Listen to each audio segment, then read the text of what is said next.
Hello student, welcome back to our channel.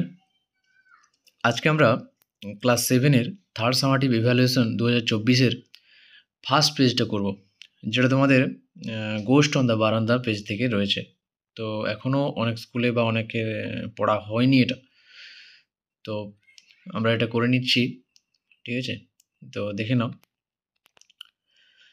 যখন তোমাদের পড়া হবে তখন দেখে নিও। তবু দেখে নাও তো কোশ্চেন অ্যান্সারগুলো, ঠিক আছে?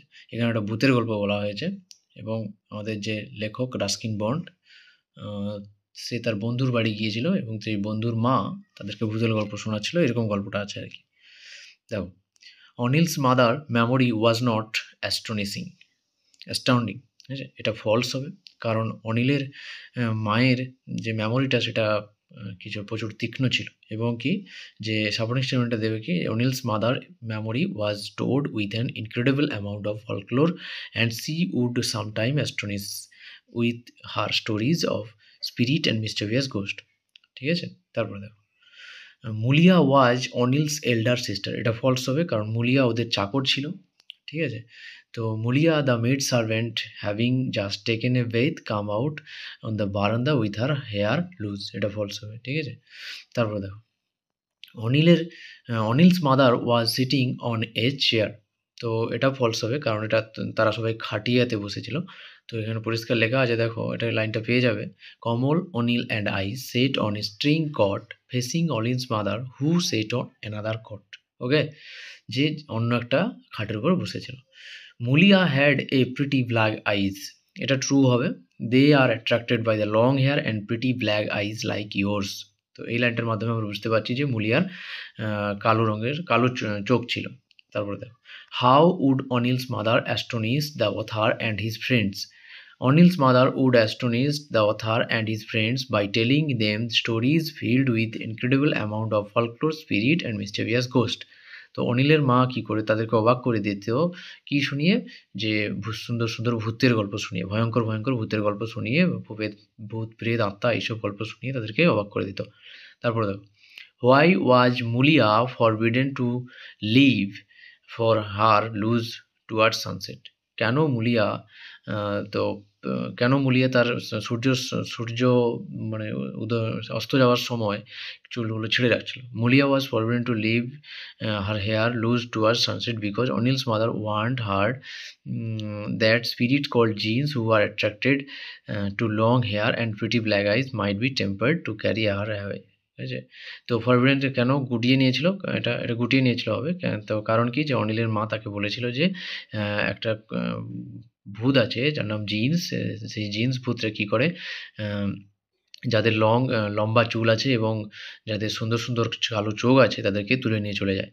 তো হোয়াই ওয়ার, তারপরে কোশ্চেন দেখো, why were author the and Kamal invited to stay the night and Anil's flat, the author and Kamal were invited to stay the night at Anil's flat because Anil's father was out of town and Anil's mother needed company.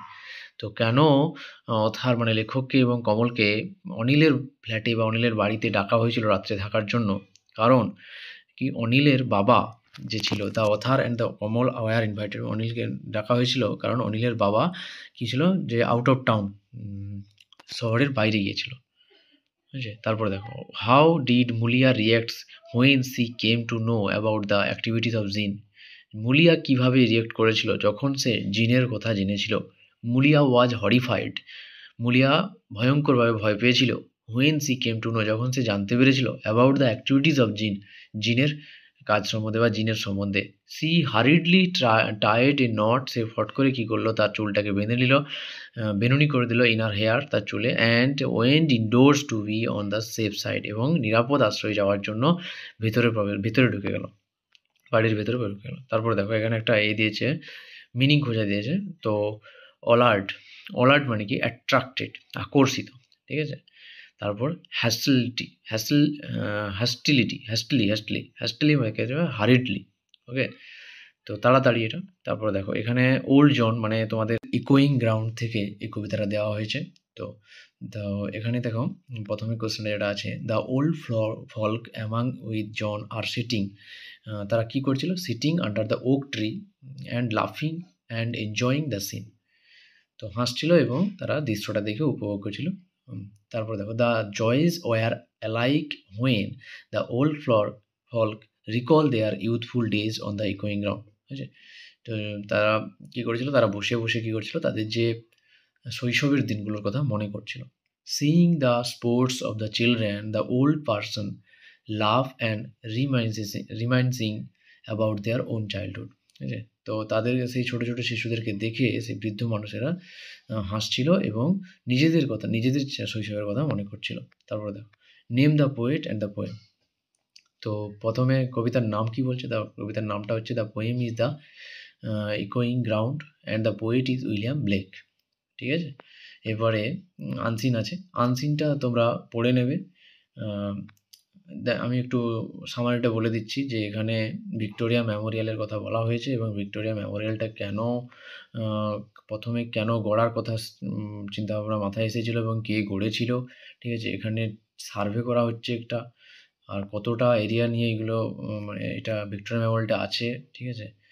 তো এটা তোমরা একটু পড়ে নেবে। তারপর দেখো, the place where the Victoria Memorial was constructed was originally A prison. ঠিক আছে? তো প্রথমে এটাকে কী করা হয়েছিল, যে একটা জেল ছিল, সেই জেলের কাছে এটা তৈরি করা হয়েছে, জেলটায় উপরেই বা জেলটা ভেঙে এটা তৈরি করা হয়েছিল। Edward white was an architect. তো এখানে আর্কিটেক্ট যিনি এডওয়ার্ড হোয়াইট ছিলেন তার কথা বলা হয়েছে। Victoria Memorial cover an area 2825 acres. Okay, the above text is an event report. ঠিক আছে? তারপর দেখো, ট্রু ফলস দিয়েছে এখানে। ট্রু ফলস প্রথমটা দেখো, the Victoria Memorial campus is the home of two small varieties of flora and fauna. এটা false হবে, কারণ the campus is homes is myriad varieties of plants and animal life. তো flora and ফোনাটা হবে না। The trees census is almost over. The tree census which is almost over has enumerated 2825 full grown trees on the campus. এটা true হবে। ঠিক আছে? তারপর দেখো answer, sorry, who took the decision to build the Victoria Memorial and when. কে Victoria Memorial বানানোর চিন্তাভাবনা করেছিল এবং কখন করেছিল? The decision to build the Victoria Memorial was taken by Lord Curzon. The decision to build memorial to Queen Victoria was made in 1905. তারপর দেখো, what are the botanists and geologists working on the present? The botanists and geologists are currently working on a census of Victoria Memorial's non-human life, documenting the various species of plant, animals and other forms of life within the campus. ঠিক আছে? তারা বিভিন্ন রকমের প্রাণী, উদ্ভিদ এবং আরও মানে কী বলা যায়, এখানে যে নন হিউম্যান লাইফ যারা আছে আর কি, তাদের সম্বন্ধে ডকুমেন্টারি বানাচ্ছে এবং তাদের সম্বন্ধে এক্সামিন করছে এটা। এবার দেখো, grammar and vocabulary. Fill in the blanks with suitable article and preposition. তো we reach the station at 8 AM। তোমরা জানো যে সময়ের আগে সবসময় অ্যাট হয়। তো আর এখানে মর্নিং আছে, এটা সময়ের উল্লেখ করা আছে। তো মর্নিং, এটা মর্নিংয়ের আগে ইন হবে, ইন দ্য মর্নিং। এখানে দা হতো, দাটা দেওয়া হয়েছে না, এটা দা করবে এটা, ইন দ্য মর্নিং। তাহলে we reach the station at 8 AM in the morning. ঠিক আছে? দাটা বসিয়ে নেবে। তারপর দেখো, student listen to the teacher attentively. ঠিক আছে? স্টুডেন্টরা ছাত্রছাত্রীরা তার টিচারকে বা শিক্ষক মহাশয়কে মনোযোগ সহকারে শুনছে। He speak English fluently. সে ইংরেজিটা খুবই সচ্ছলভাবে বলতে পারে। এবার আমাদের ন্যারেশন চেঞ্জ দিয়েছে। Grandma said to me I was the first girl in my class. Grandma told me that she had been the first girl in her class. ঠিক আছে? তো গ্র্যান্ডমা আমাদেরকে বলে, এটা কী হবে, যে এটা কী আছে, বাইরে পাস্ট টেন্স, এখানে সেডটা পাস্ট টেন্স আছে, ওয়াজটাও পাস্ট টেন্স আছে, তাহলে ভার্বের থার্ড ফর্ম হবে এবং past perfect continuous tense, past perfect tense হবে। তো ভার্বটা এখানে ওয়াজ, তো ওয়াজের পাস্ট পার্টিসিপল ফর্মটা কি, বিন, আর যেহেতু পাস্ট পারফেক্ট তো হ্যাড আমাদের আনতে হবে। তো grandma told me that she had been the first girl in her class. তারপরটা দেখো, he said to me are you ill, he asked me if I was ill. তো এখানে যেহেতু ইন্টারগেটিভ সেন্টেন্স আছে, তাই এখানে লিঙ্কার হিসেবে কী হবে, ইফ হবে বা ওয়েদার তোমরা যোগ করতে পারো, আর সাবজেক্ট, তারপরে ভার্ব, তারপরে অবজেক্ট। ওকে, তারপর চেঞ্জ দ্য ভয়েস দেখো, complete your task in time, এটা ইম্পারেটিভ সেন্টেন্সে আছে, তোমরা এখানে you are order to complete your task in time এটা করতে পারো, না হলে লেট দিয়ে করা যায়, let your task be completed in time. Okay, then তারপর they gave each of the participant a handsome prize, তাহলে এখানে বাইটা লেখার দরকার নেই, ঠিক আছে। তো a handsome prize was given to each of the participant, ঠিক আছে। নেক্সট এবার বলছে যে ডব্লিউএইচ ওয়ার্ড দিয়ে এখানে অ্যান্সারটা দেওয়া আছে, সেটাই প্রশ্ন করতে হবে, ডব্লিউএইচ ওয়ার্ডটা দেওয়া আছে কোনটা দিয়ে কী হবে, তো তারপরে অ্যান্সারগুলো দেখবো। When does the boy return home, ঠিক আছে, তো এখানে the boy return home in the আফটারনুনের উত্তরটা হয়ে গেল।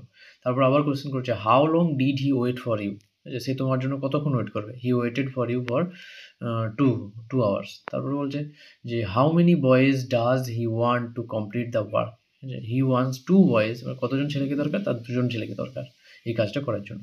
How much milk do they like to take, তারা কত কত দুধ নিতে পছন্দ করবে, ঠিক আছে। তো এটা হলো। তারপর দেখো গ্রিন উইথ গ্রাস, এটাকে বলা হবে ভার্ডেন্ট, গ্রিন উইথ গ্রাস মানে ওই ঘাস জমির কথা বলা হয়েছে, আর একটু অন্যরকম ইংরেজিটা আছে, ভালো করে দেখে নেবে। এক্সট্রিমলি গ্রেট ইন নাম্বার, ঠিক আছে, অনেক, এটা হচ্ছে মাইজিয়াদ।